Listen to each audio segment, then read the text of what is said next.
Yes, no, Sean, no problem. It is BloodHorse Monday for the 23rd of June in 2025, alongside Frank Angst here, amongst many of the delicious and delightful books of BloodHorse fame. How many do you think you've read of these books behind us, Frank? Oh, at least 47. An oddly specific number to open the show. He's Frank Angst. Louie Rabaut hanging out with you as we do every single Monday here at BloodHorse. Thanks for starting your racing week with us. We start with a bit of melancholy news that a man that we at least in my case, I just kind of assumed would be in training forever and working forever. And I was always be able to go to his barn and say, hey, in Wayne Lucas, D. Wayne Lucas, of course, the Hall of Famer and multiple horse racing halls of fame, not just in thoroughbreds, but certainly with quarter horses as well, is stepping away from racing permanently because of health issues, and also probably at least a little bit because he's 89 and eventually Father Time catches up with all of us, Frank. All of us have a Lucas story. All of us have that. But certainly the effect on the sport, we talk coaching trees in all of these other sports. His is as good as it gets in North American sports as far as trainer tree. I guess we could call it that for this conversation. But melancholy news for sure, but the influence is forever. I mean, the influence is there for sure. I mean, he's really for good and bad. I mean, however you want to view it. And I'm just saying from a racing side, the super trainers, there's some good and bad with that. Yeah. And he kind of started that. Jack Van Berg, a little bit, but then Wayne kind of took it to even a higher level, and that's kind of the direction the sport has gone for sure. But boy, that I just always start with that stretch in the 90s when he won 6 straight Triple Crown races. And it could have been 9 almost, as editor's note when the Belmont there. After Wayne took a break into Preakness. What is his accomplishment? Is it the legacy of guys like Pletcher and Maker and those sorts of guys? Is it the horses that you have in front of you when you have, just world champion after world champion, winning those Breeders' Cup races, winning, a filly winning the Derby? What's the lasting part of his legacy, you think? I think the legacy is that national approach to training is probably the biggest legacy, but the success, it's amazing. It was just one of the most amazing runs we've ever seen in horse racing. And, runs like that previously were stable trainers, that trained for Calumet or what have you. Whereas Wayne had brought in a bunch of different owners, brought together different owners, and had a lot of success for a lot of different owners. So really got the job done for a lot of different people that were looking to have success in this industry. I think one of his other legacies too is, and this one hasn't stuck around as much. It's more moved into a train to get ready for the big race. Wayne definitely raced his horses. Yes. These horses were out there running, and he continued that approach. Yeah. And I think it's part of the reason that he's mystified handicappers over the years. No doubt about it. Wayne was not afraid to move forward. He wasn't afraid to cross off an effort, or maybe he kind of knew all along that effort was just really to get ready for the next race. But he did it a number of times. Thunder Gulch. I call him the biggest overlay in Derby history. The horse wins the Florida Derby, then runs 4th on a track that really did him no favors at Keeneland. Comes back and wins the Kentucky Derby at 25-1. Those are kind of, it's just amazing to think Wayne Lucas, Gary Stevens, Thunder Gulch, Florida Derby winner. It's hard to believe that those connections went off at 25-1. Always amazes me, but he won the Derby with a filly. Also, and not afraid to take a chance in that. He ran many of his top fillies, faced males, and Winning Colors was his first Derby winner. Grindstone comes in there and wins, and also a horse that raced a lot before the Derby. And then he wins the Derby with a claiming horse and Charismatic, a horse that they ran in a maiden claimer and didn't get claimed, as it turned out, was very advantageous non-claim, correct? Yeah. But even, I'll remember, after Secret Oath wins the Oaks a couple of years ago, that was one of the unbelievable post-race press conferences when we get together, just his sense of humor. But you said something there. He wasn't afraid. I remember Sean and I, on this program a couple of weeks ago, Sunday before Preakness, sat down with him. You can go back and watch that episode. We asked him why he was going to the Preakness. He said, this is my best 3-year-old. This is what you do. You go to the Preakness. And like you said, And I think we appreciate the guys who have a similar training style to him in the modern era. East of the Rockies, I think of a guy like Kenny McPeak running his horses into shape rather than training them up for the races like that, like you talked about. Doug O'Neill out west comes to mind with those as well. Like, hey, no, this horse is in form. We're going to go give it a try. Why not us? Is, of course, the barn moniker out there. I think Lucas's mindset, while those guys aren't necessarily directly in his lineage, it does strike with some people as well. Yeah. And Wayne was always he's always been willing to share his opinion. Yes. And as he gets hopefully feeling a little better here, I'm sure he'll continue to do that as much as he can. He's facing some real medical issues, to be sure, but he's a guy that over the years that really any issue that needed weighing in on, I could call the guy and he would have an opinion. Of course. I'd agree with most of them. I didn't agree with all of them, but he was going to put it out there, and he was very much understood the weight that his opinion carried, and it was well thought out, and people could read that and see what they think. Let the debate play out. We talked with him too, and something that stuck with me during our interview on this show, we asked about Nick Juarez, and we asked about Jaime Torres last year. These young jockeys getting these huge stages, these huge opportunities, and he just looked at us and he said, guys, that's why they call me the coach.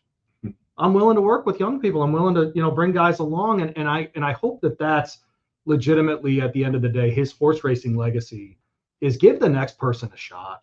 Yeah. Right. Whether it's in this medium, whether it's at the track, whatever it is, give the next person a shot, because Lucas did that as well as anyone that I can remember. He really did. Yeah, and I mean he's done it both ways. I mean in the 90s it was Pat Day and Gary.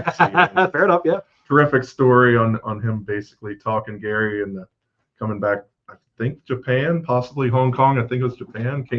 Came all the way back to ride in this Derby on Thunder Gulch, as we referenced earlier. Yeah, no, incredible stuff. And so all the best to Wayne. Hopefully some healing coming here after a hospital stay for sure. I am also looking around here at his profile, and I did a little bit on him this morning on my radio show, Frank. Mm-hmm. Between him and his top three in his lineage, a billion in earnings.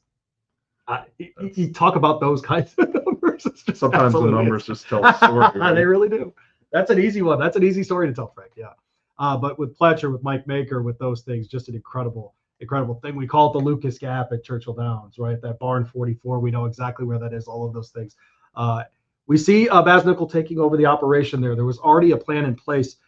Frank, it's a reminder the last month or so with the untimely and unfortunate passing of Christophe Clement, now with Wayne needing to leave training, that, boy, you got to have plans in place. You got to have contingencies. You got to have these things. Both men obviously did. Yeah, I mean, Wayne is celebrated for his planning, for his attention to detail, so it's not super surprising that they had a plan in place for sure. So hopefully all the best to the folks over at that barn. I am positive that they showed up this morning and the horses probably knew that Wayne wasn't there, but certainly didn't know any difference in their morning routines there at Churchill Downs. We'll speak with Brook Smith in a minute here. He's one of the owners of Sierra Leone leading into the Stephen Foster this weekend. We'll also talk Breeders' Cup later on with John Keitt, who's the COO there. Trips to Keeneland and Belmont coming up. We'll ask that New York guy about the trip to New York. And, of course, we'll close the show with Thoroughbred owners of California after a very positive meet there at Santa Anita. Bill Nader will join us from that spot. But, hey, BloodHorse Monday this week is presented by FanDuel Racing. Download the app right now and bet today with FanDuel Racing. We appreciate them jumping on with us. Been with us for a few weeks this year. Making our California listeners go to the very end. It's something like that. Yes, it's a nice market for us, though. We do appreciate our. We appreciate it. That's right. California listeners and viewers. You can skip ahead in these podcasts. You shouldn't do that on this show, never. But you can do that. Right. You could miss a lot. You could miss a lot. That's exactly right. But we talked with John about these, these win and ins in the Breeders' Cup, and that's the sort of thing people can look forward to in this.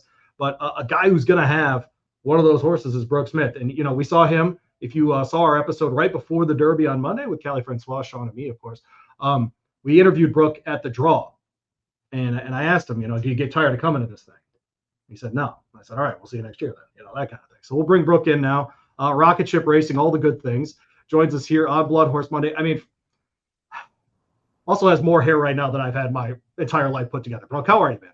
Great. How you guys? Can you hear me okay? You sound great. And you look great too. I don't like it. All right. So, look, man, back to the track this weekend. You got to be pumped, man, to see Sierra Leone back in a spot where part of one of the great three-way photo finishes in horse racing history. Yeah, it's an exciting weekend coming up. It'll be great to see him, back really kind of in it with, I guess, the start to a campaign that hopefully ends in the Classic again. We got a lot of ground to cover. When we decided to keep him racing and in training, we kind of worked back. And that's one thing Chad said. He said, look, let's just work back from the Classic, be patient. He had the one race in New Orleans, which was fine, and he's training magnificently. It's tough to ask a horse to come off the shelf and jump right into a grade one against horses that are, racing and winning. But if one horse is capable of it, even though it's a mile and an eighth, I think he would be, one that you could make a case for. Can we go back? Something you mentioned there, the decision to keep him in racing. What goes into that? How many people are involved in that kind of decision? And what is how do you arrive at that outcome? Well, like I've always said, for me to open my mouth in the audience with which I own Sierra Leone and a few other horses would be foolish. I've been foolish. I just don't want to be a fool. So they definitely know what's up. They thought long and hard about it, but normally he would probably, be at the breeding shed. He may have already gone through a round of it, but he's just the horse that if you were going to make the decision to go on with, you would. Again, I knock on wood as I say this, but he's always been together. Maybe a little nagging this or that, but nothing of any consequence. And the way he's trained up to this race, I think it makes sense. Plus, he's an exciting horse. The way he races, he's good for horse racing. I can't wait to watch him the races that he's in again as a racing fan. So I really respect the fact that the lads decided to keep him going. Hey, Brook, it's Frank Angst. Is there a feeling that he's back on track after Louisiana? Just kind of an uncharacteristic run there for him. Yeah, I don't. Again, he kind of came off the shelf. He likes that track. Obviously, won the Risen Star there. It was a mile and an eighth. There was a lot of speed in the race, but that Touch Upon a Star just ran probably one of the best races of the year, if not the best race, except for some of the bigger stakes. He kind of ran into that horse, and Hall of Fame was on. Had been training. He ran 103 Beyer, I think is what they gave him, which is respectable. So I don't think that there was really anything wrong, maybe, or right with that race. He just came back. He ran a solid effort. And then we decided just to give him a bit more time and get him ready for the Stephen Foster, which is another bit of a break. But hopefully he'll run really well there. Look, if he runs a competitive second or third and it's flying at the end, then, I hate to say that the Stephen Foster is a, building block, but, there's a race at Saratoga that should suit him. And then that kind of leads into the philosophy of let's work from the Classic back. Yeah. Brook Smith with us here, part of the ownership of Sierra Leone, will be in the Grade 1 Stephen Foster this weekend. I've seen comments from other folks in your position and ownership about feeling an obligation or a duty to horse racing to have a horse like Sierra Leone in these big spots, in these big races, that it is good for the sport. Do you feel any obligation like that with Sierra Leone? Yeah, I mean, I guess I do. Again, I'm not at the top of the tree of decision making, but I was excited that he was going to continue to race because, he had a dramatic win in the Classic. It kind of was a dot connector. It connected the body of his work. Granted, it was tough to watch him lose by a nostril in the Derby, but that's the Derby. So I think people are going to be excited to watch him race again. And, whether he comes off the shelf, if he comes off the shelf and he wins a Stephen Foster, then the conversations are going to get pretty heated. And the future of him, headed to the Whitney and then on to the Classic, could just be amazing. If he could pull off one or a couple of those, I think he stamps himself as more than just a great horse in a year. So yeah, I think it is important to the sport that we race these guys.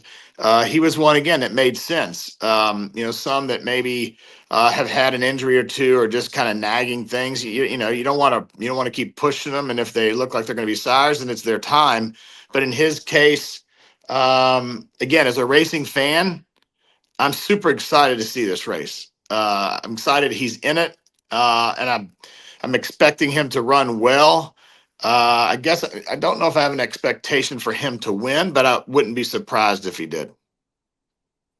As a part owner and a fan, do you have any traditions when this horse runs, or superstitions, or just anything along those lines? I am pretty superstitious, to be honest.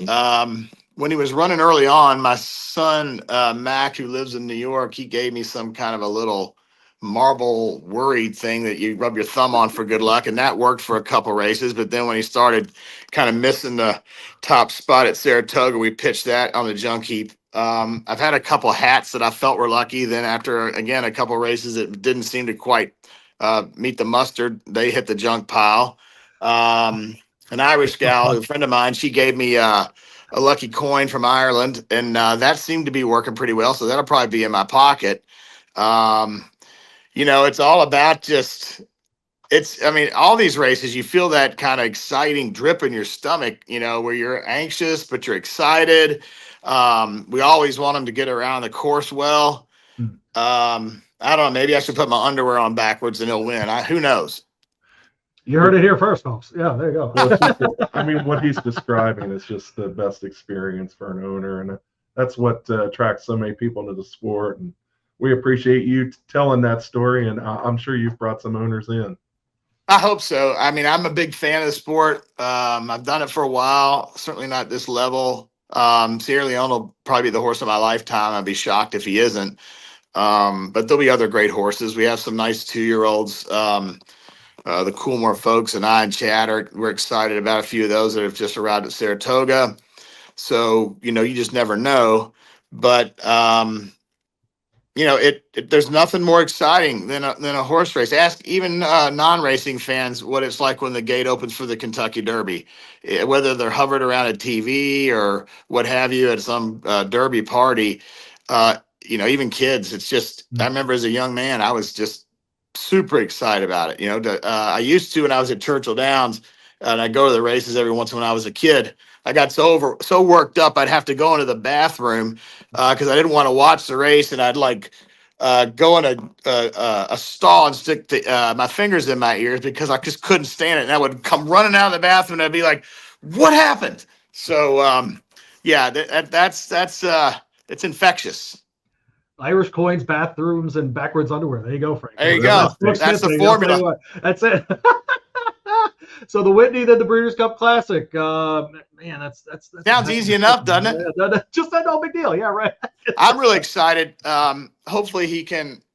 We've given him a ton of time off, and he is just full of himself, strong, rested, and I think that he's got that advantage over some of these horses, even though he may need one to kind of get into the flow. But he's just going to be, hopefully so sound, so fit, so comfortable that as he gets into a few of these races, he'll be still fresh going into the Classic, not kind of trying to reach for it. I don't want to lose another $100 bill to Kenny McPeak either. I lost that in the Derby. I think I asked for $200 this race, but we'll see. And I want to, yeah. So that's what's the beauty of all this stuff. Well, there you go, Brook. Appreciate you. I'm sure I'll run into you on Saturday, but all the best. Safe trip, of course, for Sierra Leone, and we'll talk to you next time here on BloodHorse Monday, buddy. Awesome. Thanks for having me on. All right, Brook. We'll see you, buddy. There you go, Brook Smith. The guaranteed good time. It really is. Every time. There you go. But that Foster Field, and it's one of the. I think if we did a retrospective eventually on 2025, one of the things that we'll talk about is getting back to that, what we used to call the older male handicap division, right? Getting back to that, that 2-turn dirt, classic distance, mile and an eighth kind of races. I think we'll look back and go, wow, we were really spoiled that year. I mean, it's just been a tremendous amount of older horses this year. It's as strong as the older dirt division of horses has been in a long time. I mean, you had the Met Mile horses. and now it's sort of everybody else that didn't run in the Met Miles running in this one. Yeah. And there's enough good horses this year that there were compelling horses in both for sure. Yeah, we're gonna get 7 in here, and when you think about perhaps a Mystic Dan being like 8-1 on the morning line, or maybe a 6-1 or something like that, like a Derby winner and a guy coming out of a win last out of the Blame, of course, at Churchill, or even a hit show coming back from the UAE from the Dubai World Cup, maybe being 6 or 8-1, something like that. Just a heck of a field. Yeah, it's one of those you figure it out. Yeah, right? I know this. I'm going to enjoy watching a race for sure. It's fantastic. The back of my head somewhere, I'm sticking with First Mission. Okay. He struck me as a grade 1 level horse last year, and hasn't lived up to that yet. But maybe this is the night. Day racing, right? They did the night last week. Yeah. That's right. Caribbean night. Are you more of a jerk chicken guy or a rum guy? I like jerk chicken. I do too. Yeah, I'm very pro jerk chicken. But I got to admit, I was disappointed when I didn't see Mindframe in the Met Mile field.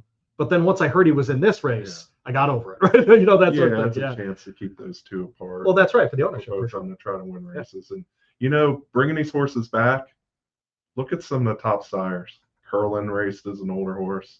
Gunrunner raced as an older horse. It was terrific as an older horse. Yes. There's still time to be very successful at stud, and I don't begrudge any decision they make. Yeah, it's right for the horse. That's fine. I get it, but I do like that. It seems like more owners are keeping in mind, hey, we can keep racing them for another year, and still have success as a sire. That's why I wanted to ask Brook that question.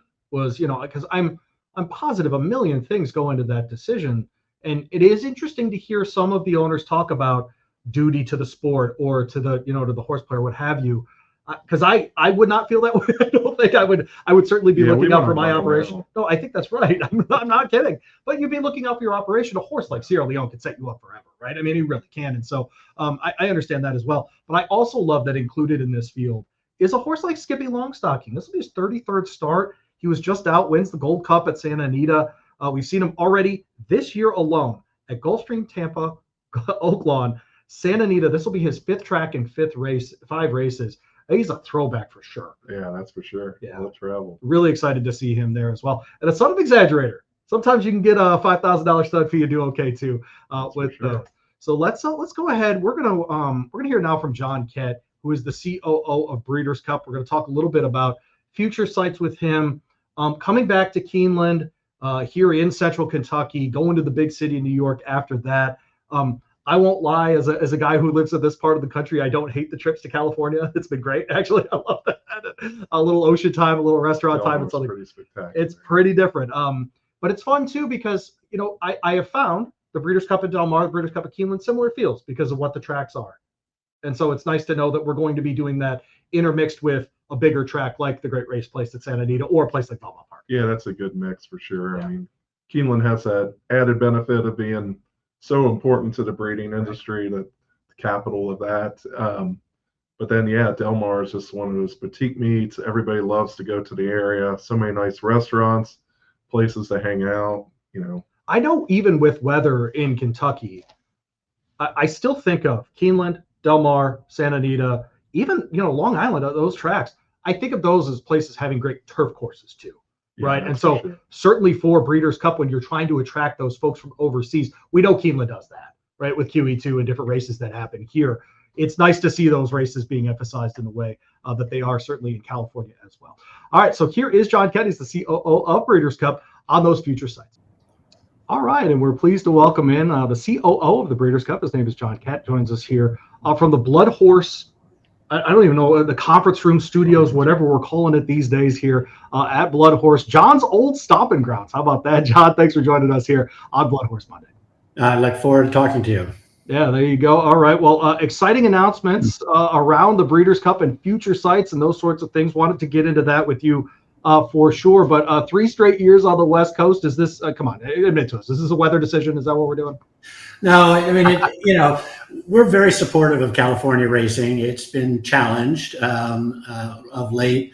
The venues are magnificent. The group at Del Mar are really terrific. Chance to go back for a second year in a row is unusual for us, but what we're trying to do is really double and triple down on the experience and try new things and make this even more of a unique international gathering. So we were able to experiment with some new things last year. Most of them were very well received. So now we're going to be able to build on those and to get to go back. The weather is quite useful, I'll have to admit. People love going out there. The other thing about, while it's near San Diego, Del Mar is a much smaller area, and the people who live there have been so welcoming and so enthusiastic. It's a little bit like coming to Lexington at Keeneland. You've got a really built-in group, and they're very supportive. So for us to go back to show our support for California racing, which is so important for the industry, it was a good. I think it was a very well-timed move, and we're excited to be going back. And the recent announcements by Breeders' Cup will be are that the World Championships are going to Keeneland in 2026, and then back to New York and Belmont Park in 2027. First with Keeneland, the stops there always kind of remind me of an all-star game at Wrigley Field or Fenway Park. It's kind of back to the roots. Does Breeders' Cup feel that way about it? Very much. I mean, we kind of view it as the Masters, for the industry.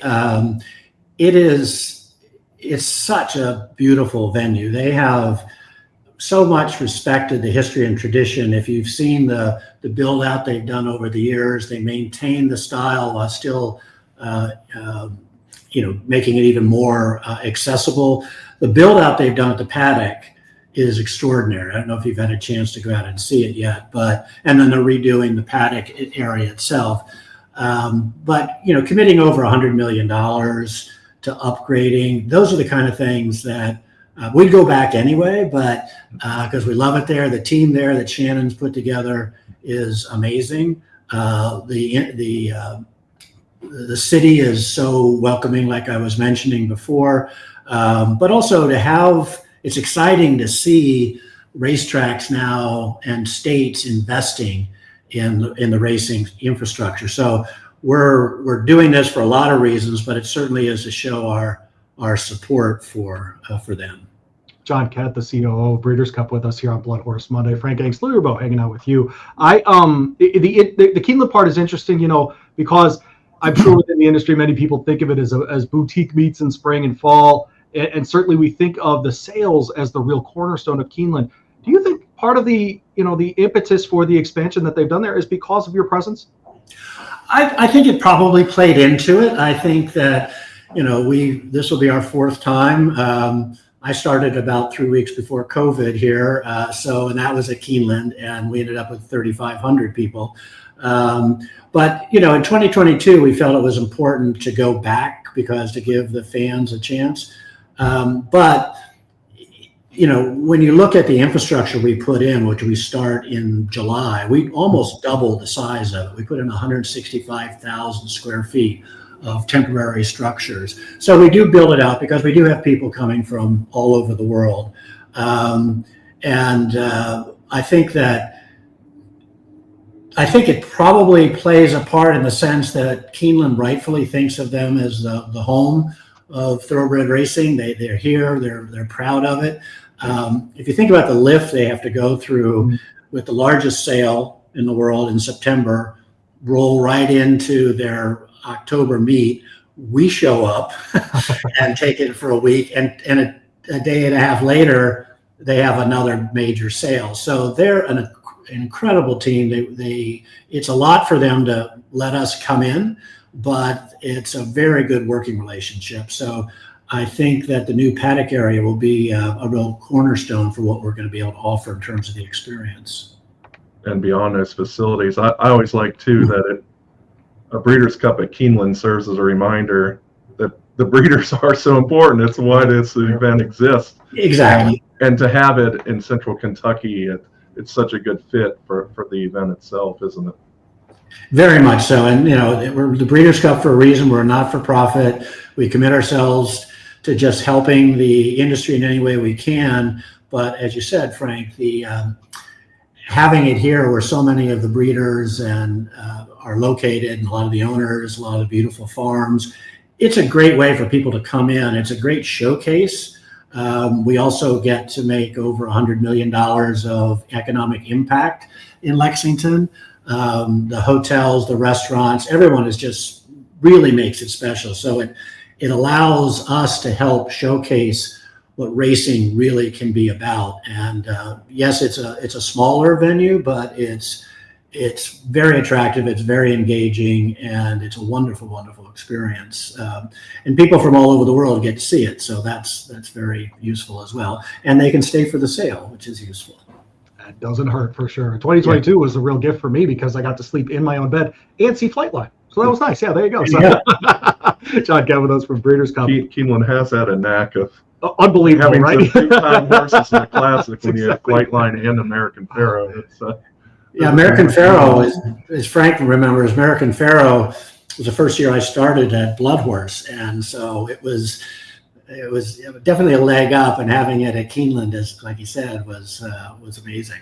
Yeah, no doubt about it. Back to New York City in 2027. We talked about on this podcast the importance of being in those major cities in America. You mentioned Southern California, being in Los Angeles, being in San Diego. We're able to track the numbers on shows like this where people are listening. It's a huge market for us in Southern California, but New York is as well. And it's exciting to see racing back on Long Island, back at Belmont Park at this level, talking about, Belmont Stakes. And of course, in your case, talking about the Breeders' Cup. You're a New York guy. How excited are you to get back to Belmont?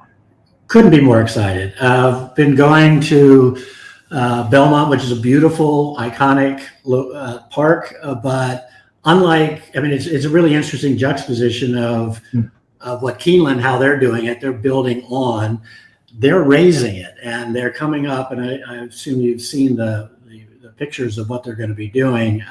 It's going to be extraordinary. It's going to be state of the art. It's going to be the newest racetrack facility in the world. David and his team are doing an amazing job. We've been working with them. We'll obviously need to do the temporary structures and this sort of thing.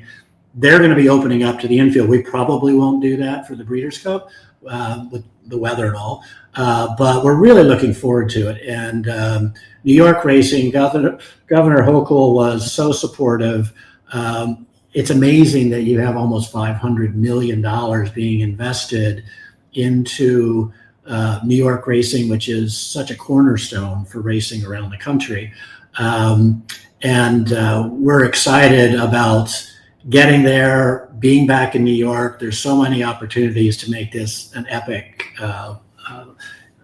situation where we'll have people come that might not have thought about coming. Correct. Because it's going to be in New York. It's going to be brand new. It's very exciting. And this is, again, what we try and do is support this kind of innovation.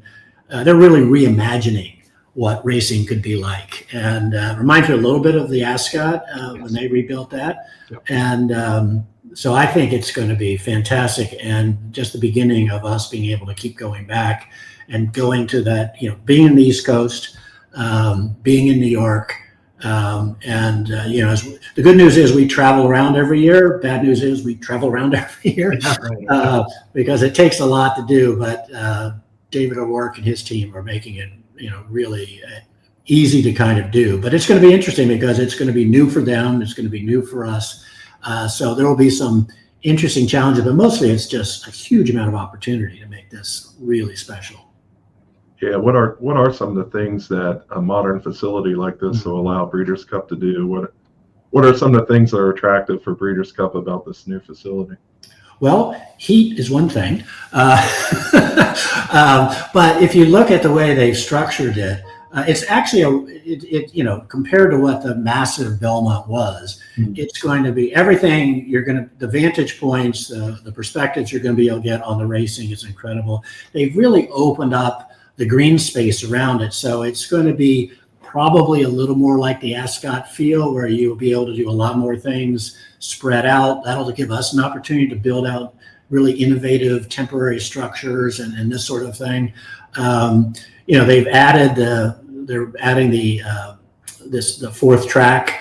I think the tracks are going to be great. It just gives us a lot of opportunity. And then there's so much to offer because the most important thing for us is obviously the 2 days of racing, 200 horses from around the world and all this. But a big part of that week is to showcase what horse racing can really be like. And New York is a pretty good stage for that. You have the 2-day program that you just mentioned. Juvies on Friday, the older horses on Saturday. Has that been a good format for Breeders' Cup, and is that something you continue in the future? I think so. You have the 2-year-olds there. It's a showcase. We always come out looking for the favorite in the Derby the next year. And a lot of the horses, the 2-year-old running that much later, they're able to grow and develop more. You can see even a little bit more of what they're all about. And then our 3-year-olds from all over the world, ending with the Classic, it's going to be really special. So yeah, that format has worked very, very well for us over the years, and we have every intention of keeping that going. Everyone seems to like it very much. We talked to Brook Smith earlier in this episode, one of the owners of Sierra Leone, and of course, back in the Stephen Foster this coming Saturday. When does John start to really zone in on these races to figure out who might be in that Classic, that distaff, whatever it might be? Well, it's so exciting. We had such an amazing Classic last year, and the Foster is like, oh my goodness, and some of them are back, and so our racing team with Dora do an amazing job of keeping track, and our challenge series is now getting into full swing, where it's the win and you're in. So our racing team keeps track of this on a daily basis, and they reach out to all the trainers and the owners as the races proceed.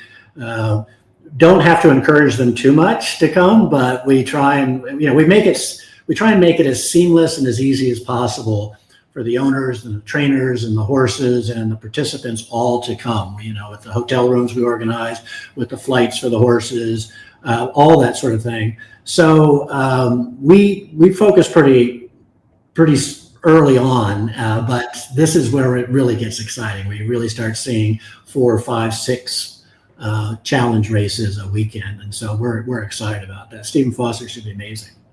Rubber meets the road this weekend at Churchill Downs ahead of a trip to Del Mar, and then Keeneland, and then Belmont. Could not be more excited for your team there, John, and all the best to you, John Keitt, the COO of Breeders' Cup. Thanks so much for joining us here. Thanks very much. Take care. Hey, John Keitt from Breeders' Cup. Appreciate him jumping in with us on the program. And you hear the talk about Belmont, and we could talk about Keeneland all day, but we all know Keeneland. We know what it is. And like he mentioned, it's a build on. I appreciate your comparison to, say, an all-star game, at Fenway, at Wrigley, something like that, getting back to the root of the game and being amongst the breeders, right? I mean, being in this place, I drive here from Louisville, can't help but pass all the breeders, right? It's impossible to do that. But that move to Belmont, that modern facility, I love the comparison to ask it, because I think that's completely apt. And I think it gives us an opportunity in the U.S. to have that. That's accurate. And it's so important to get back to New York. Yeah. And racing there really needed a facility like this. I mean, you look at the new arenas and new stadiums, new ballparks in the New York region. That's who NYRA's competing with. So I really like the looks of this track. It's going to be a little bit smaller, but it's going to have some nicer areas. I like that they're leaning into the park atmosphere. Yes, because that's something I've always loved about Belmont Park. You're not right in the city, but it's still a very urban area. Oh, yeah. And then all of a sudden you walk into this track, and there's just this immense infield of green, and it just really takes your breath away. And then to see the horses out there competing, it's a spectacular atmosphere, and I love that NYRA is really leaning into that with this new facility. Yeah, it's exciting, too, to hear him say things like sight lines and thinking about on-track attendance that way. Because you've been to Aqueduct, you've been to Belmont. Those are places that Friday, Saturday, it's busy. Right, there's still a good crowd for those places, and I'm hopeful that'll continue once the new Belmont Park is open. Again, thanks to John Keitt there, the COO of Breeders' Cup, for joining us here on BloodHorse Monday. One more interview to go today, Frank, and we'll head to California for that one. All right, it's time for our third and final interview on this rendition of BloodHorse Monday. We'll be joined now by the Thoroughbred Owners of California President and CEO Bill Nader. We did this interview back on Friday, so we will be wearing different clothing. Proud of you, and mostly me. But talked with Bill. I do a show about Southern California racing, and I write out there a little bit as well, Frank. And it's it's a spot, once I got into podcasting, is how I discovered the real, what's the best word here? Just the fanaticism of the passion of racing fans in Southern California, whether it be San Diego, whether it be the LA area, frankly, all the way up into Northern California. We get really good numbers in places like Fresno and San Jose. And so it's been nice to learn about those things. When I travel out west, I get to meet so many people. It's so lovely. So seeing those numbers go up, and we've talked about it on this podcast in terms of New York City, but also, man, we need that Southern California circuit in our sport. Yeah, that's for sure. And that's why it was so encouraging to see Santa Anita have some positive numbers in terms of attendance and handle. They're trying to make things work out there. The Northern Circuit is shut down, and it's all concentrated now in Southern California. That's the plan. So good people are working hard to try to make that work. California is really the only major racing state left that doesn't have added gaming revenues coming in. Yep. So they're going the traditional route of trying to make this work in a pari-mutuel manner. And there's some numbers that suggest that things are going in the right direction, which is great to see. Yeah, and numbers like on-track numbers, attendance, those sorts of things. If you can get people in the door, they're going to, they're gonna feel a different connection to the sport than if they're just watching on their televisions, for sure. But I would also say, if you're going to grow the sport to the next generation, you got to get kids to the track, man. Because otherwise, if you're just watching on TV, it's just another sport that maybe is far away. Maybe like if you grew up in Kentucky, maybe ice hockey is kind of a foreign sport to you, that sort of thing. We don't need horse racing to be foreign in those markets where it's so prominent. I think that's what makes the connection strong. And there's few places in the world that are better to watch a race than Santa Anita, Del Mar, Los Al. And you and I have been spectacular places. They really are. And you and I have been to the track, together with our kids. Mm-hmm. And just the, Dad, I like the 5 here. Sure, son. Okay, right. And then the 5 wins. The reaction is just, it's unbeatable. Yeah. You pick it's the original fantasy sport. You express your opinion with $2, or you don't have to bet at all. You just cheer for whatever horse you think's going to win. And it's a great sport like that. Yeah, my kid definitely doesn't know how to use a betting machine. So here is Bill Nader. He's the president of the TOC. Was nice enough to join us on Friday here on BloodHorse Monday. All right, we're really glad to welcome in Bill Nader to the program here on BloodHorse Monday. Before he joined the Thoroughbred Owners of California, we saw him in Hong Kong and various other places, including New York, but has settled in with his role at the TOC. Bill, thanks so much for making the time. We know you're traveling and doing all kinds of things. Thanks for joining us here on BloodHorse Monday. Thank you, Louie. Thank you, Frank. Great to be with you. Yeah. Bill, we have a mix of people that have been in the industry for a long time and some newcomers listening to the podcast. You just talk a little bit about the TOC, the Thoroughbred Owners of California, and your role there as president and CEO. Well, it's a big organization when you think of the size of it. There's nearly 7,000 members of the TOC, and we represent the owners and really try to work at every level, end to end, to improve the value proposition and make horse ownership as good as it can be, and as everybody would appreciate.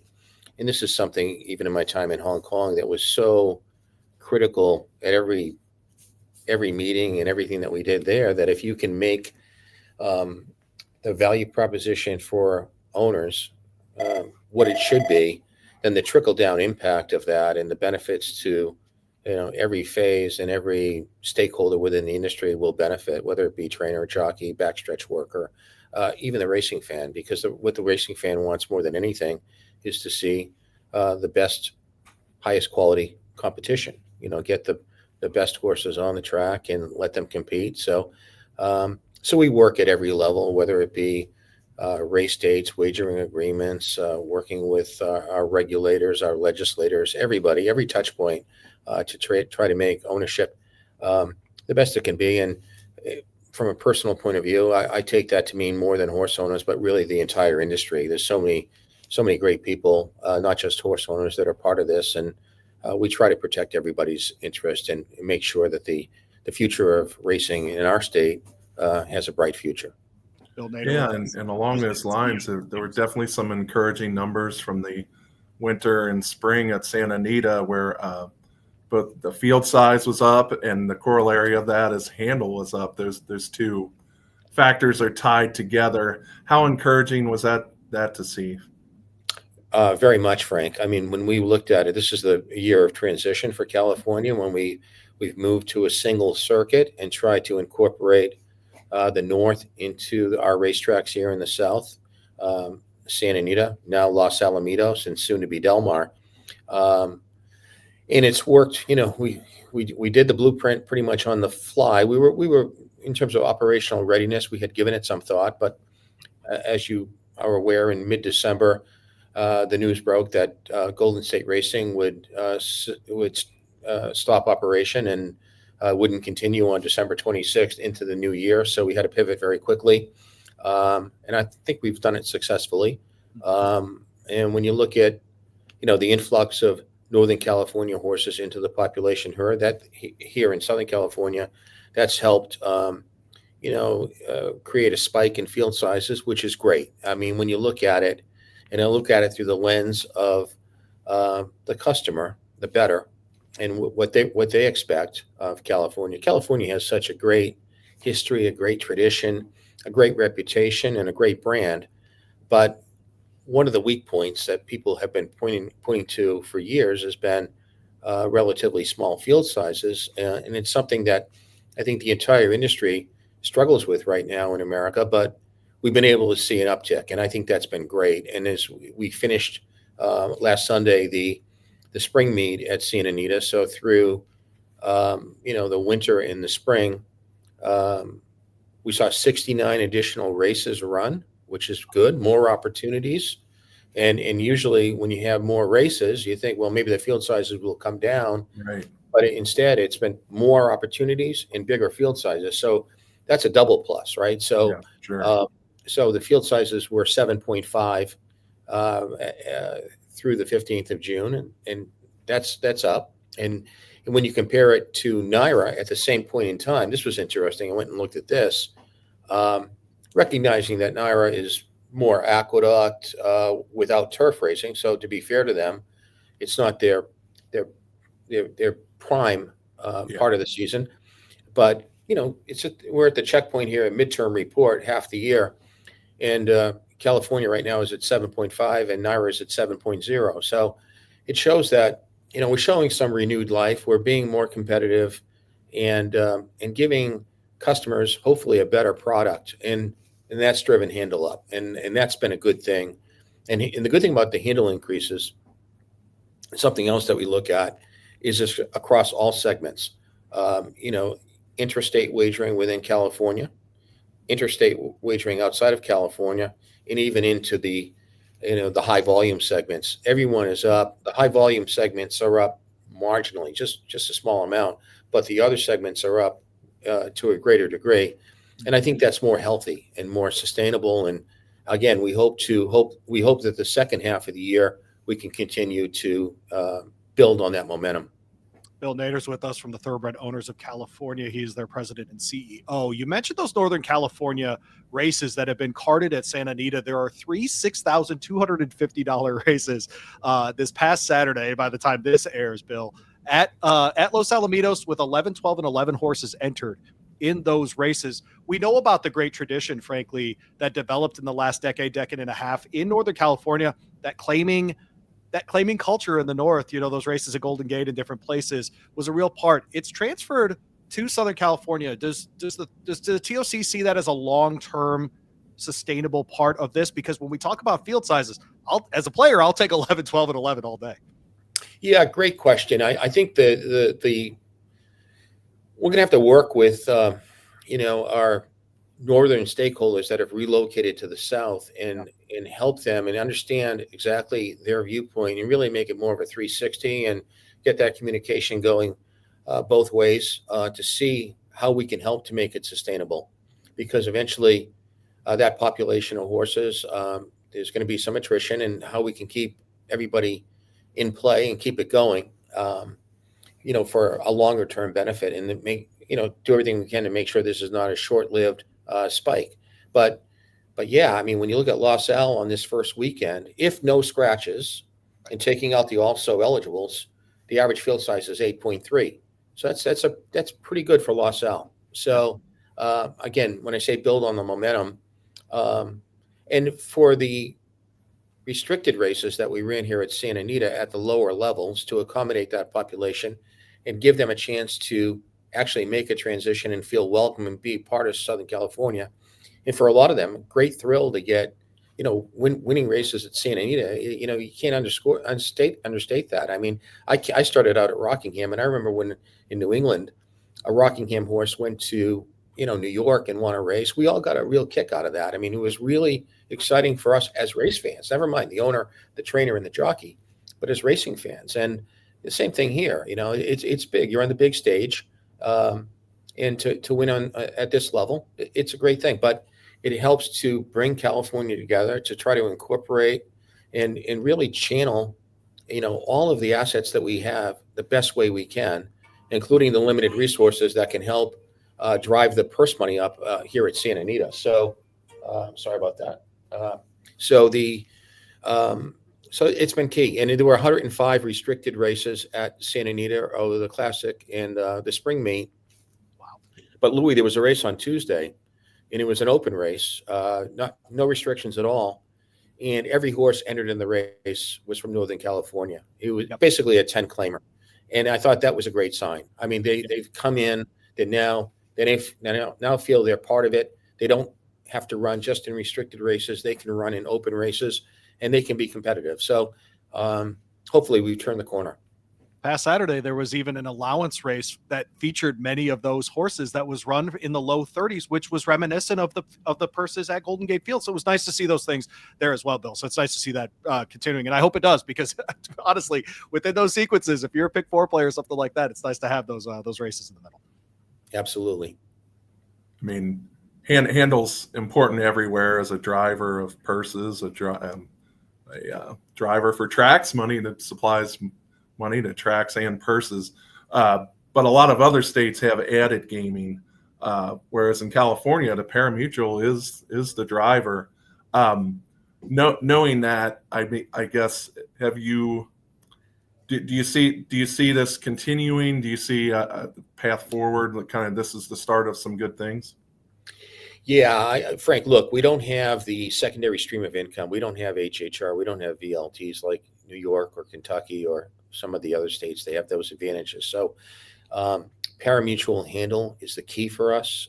That's going to drive purse increases. And this has been a tremendous year in that regard, because on February 28th, that was the day that we implemented the first purse increase at Santa Anita. And there had been a downward trend here in purses, and now we're back up. We're coming back up. And so what's happened from February 28th all the way through December 31 of this year, every race that's run in California will have a higher purse as compared to the same race last year. So that's part of the success story. We're able to share some of that upside with our key stakeholders, owners, trainers, jockeys, everybody in the value chain. And we hope to be able to build on that again as we go into 2026.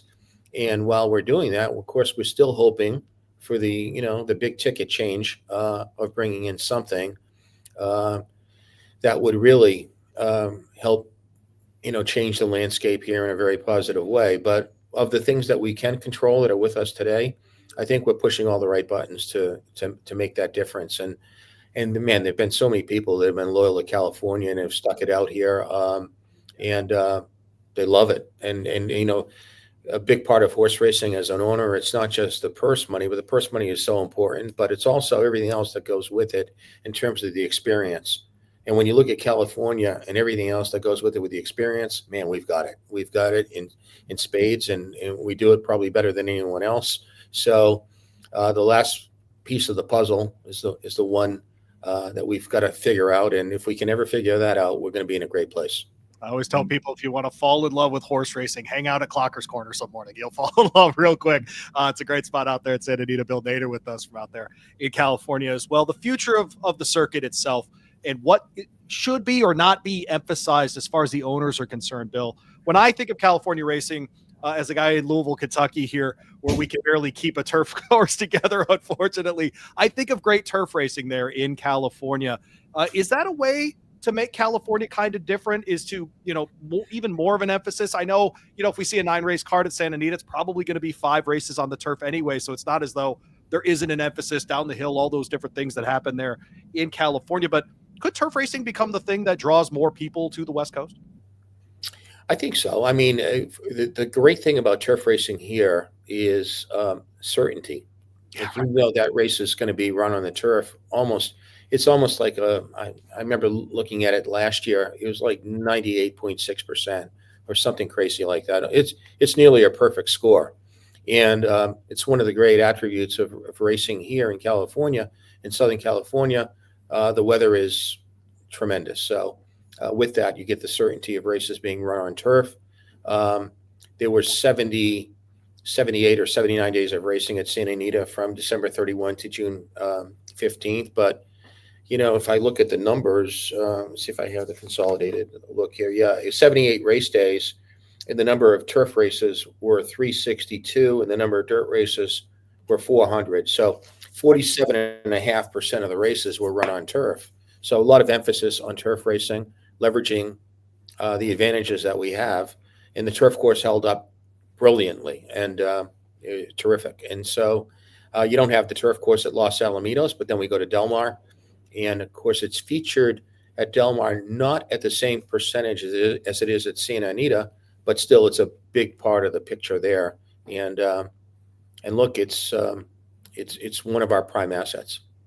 With the positive things going on and with increased interest in California, and this is not unusual, but the horses have provided a reminder of there's few places in the world that are better to train a horse. Journalism is based there, goes and wins the Preakness Stakes. The top ranked horse right now in the NTRA poll, Raging Torrent, goes east and wins the Met Mile. Baeza was in right there in the Derby and the Belmont. Just how big has that been to see these horses go on and enjoy so much success in California and beyond? I tell you, there's nothing like I don't care where you live and what region you are. When your horses and at your tracks in your region go on the big stages and win, I mean, if you're from Oklahoma, you love the Oklahoma City Thunder. If you're Indiana, you love the Pacers, and if you're LA, you're the Dodgers. And and then you go to Del Mar and they're Padre people, but when your horses, Copian was another one, and Hope Road running 1-2, and Queen Maxima, and it was just and of course the ones that you mentioned, Frank, but it showed how California really packs a punch, and we can't be forgotten out here. That the horses that are coming out of here and are part of our team are very, very competitive and very strong, and they're something else. I mean, when you look at the Santa Anita Derby this year and you talk about how people, the affection they feel for California, and you look at Aaron Wellman and Eclipse, and that race had 5 horses, but when you looked at journalism and Baeza and Citizen Bull, and you keep going, it was like in Barnes was in there, and you're thinking, well, there's 4 right there that could have run in any of the 3-year-old lead-up races and been favored, right? But they were here, and the purse, unfortunately, had to be reduced to $500,000 this year. But still, as I said, purse money is important, but it's not the total influence in terms of what people do and decisions they make. And there's other parts of the puzzle or other parts of the equation that weigh in. And to Aaron Wellman's credit, and I really, he ran in the San Felipe and the Santa Anita Derby, and then, was favored in every leg of the Triple Crown. So that was one. But the other horses, Copian is she's amazing. Raging Torrent, and you keep going. Baeza in the second half, we'll see how good he is, and you go on and on from there. I mean, Madaket Road. There were so many that ran, but yeah, people get pumped up. They get excited. They, then they know you're wearing that California uniform when you go out, and that's hometown pride, and you definitely feel it. Well, he's Bill Nader. He joined us from the Thoroughbred Owners of California. TOConline.com, by the way, if you are needing any help with your ownership out there in California, go find his team there, president and CEO of that organization. We'll get you out of here on this. When is the Grand Slam bet coming to Southern California? That's funny. Yeah. I don't know. I've tried to, quietly convince them that they should do it. I think at Del Mar it would be fabulous because you get that new crowd, and it's a good introduction. When it first came out, it was funny. I cooked it up, and I remember Paul Moran, who wrote for Newsday, and just a great guy, and but at first he was down on it, didn't like it, and let me know about it, and then eventually he said, you kind of win him over after time. But there was one year, that first year, Bernardini won the Jim Dandy, and so I'm trying to think what year that was, but that was we were just into it, and Bernardini was, I think, 1-2 in the Jim Dandy, and the Grand Slam paid $30, and then people said, well, that's not a bad way to go. If you're going to be a short price favorite and you love the horse, try to do it this way. And it's just another opportunity, but certainly for younger people. And my kids at the time were teenagers and, hanging around with, Migliori's kids and Santos's kids and McLaughlin's kids. And they all loved it, when they're young kids in university or college, and they're trying to stretch their budget and they want to be able to play a multi-leg bet. This is one that, that they liked. And so that crowd certainly always talks to Mr. Nader. We love the Grand Slam. I love hearing that. So that's good. Thanks for bringing it every day, Bill. Yeah. Every race day. Well, there you go. Well, Bill, thanks so much for joining us here on BloodHorse Monday. Continued success there in Southern California. And a reminder, those minimums at Los Al, I like them. It's good. They're those minimums. Let's go. It's good stuff. Frank, great being with you. Thank you very much. All right, Bill Nader from the TOC. Appreciate him jumping on with us here on BloodHorse Monday. All right, again, thanks to Bill Nader joining us from the Thoroughbred Owners of California. Complicated scenario right now, as he described, between without Golden Gate essentially in the fairs up north and getting those horses involved. But for now, and hopefully a sustainable thing moving forward, Frank, field size up, right? Those races with those restricted races, etc. We're seeing those now, permeate the cards and be there offering 10, 11 horses in the gate, that kind of thing. So real positive on that side. Any other takeaways from the? No, I mean, I just to build on that, those races are largely the northern Kentucky, Northern California horses. Right. So it's kind of good that these types of races have helped the interest, help make some betting interest. Yes. To help the card, and that helps everyone, helps the purses. And then you still have the star horses out there that we just saw, we just saw in the Triple Crown races with Journalism, Baeza, the number one horse in the country right now, Raging Torrent, the Met Mile winner. So the big horses are still there, and they're building on that and bringing eyeballs to California. And then for the the betting interest, you're getting the big fields as well. Yeah, Copion is on that list too, right? I mean, just so many that he mentioned.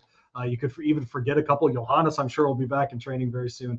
Tons and tons of great horses out there. They moved to Los Al for the 3 weeks for, of course, only horse racing. They go to Orange County for the LA County meet. And we see the fields full again with these restricted races because those $5,000 claimers moved to $6,250 claimers at Los Al. So we're seeing those field sizes pick up there as well. Well, Churchill closes this weekend. We move to Ellis Park. We see the even more emphasis on their 2-year-old program there. Will be interesting moving forward in Kentucky here. Obviously, the move to Saratoga in a couple of weeks after the 4th of July. And just getting into the summer, what are you looking forward to the most, you think, this summer? Well, first of all, I noticed, unfortunately, that the Corgi races at Ellis Park this year, where we were hoping to enter our Corgi, happened to be when I'm on vacation. So we are not going to be able to make that this year, but she will stay in training for next year.